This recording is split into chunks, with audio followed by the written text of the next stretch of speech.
Bugünkü maşınımız Vita'dır. Qardaş bizim yanımıza Akstafadan yaxınlaşıb və maşını dəfələrlə razvala saldırdığına baxmayaraq arxa təkərləri yenə içərdən yeyilir. Və yaxınlaşıb ki, qardaş bunu düzəldin, da təkər almaqdan bezmişəm. Sizdə də belə bir problem varsa, təkər almaqdan bezmisinizsə, maşını razval elətdirirsiniz, təkərləriniz yenə də yeyilirsə, bizə müraciət eləyə bilərsiniz. İnşallah bitomuzu qaldırmışıq. Bunun razval ölçülərində problem var. Arxa təkərlərin üstləri normadan artıq içərdir. Arxa təkərlərin üstləri normadan artıq içəri olduğuna görə yükdə biraz da təkərin üstü içəri yıxılır və nəticədə təkərlər içərdən yeyilir.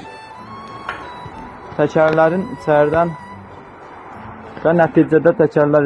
yeyilir. Təkərlərin içərdən yeyilməməsi üçün bu problemlər düzəlməlidir ki, maşın zavod ölçülərinə gəlsin, ideal razval olsun və təkərlər yeyilməsin. Sizdə də belə bir problem olarsa bizə yaxınlaşa bilərsiniz. Bitomuzu düzəltdik, arxa təkərlərin üstləri içəri onları düzəltdik. Və bir də təkərlər belə içərdən yeyiləcək. Sizə ölçülərini göstərim.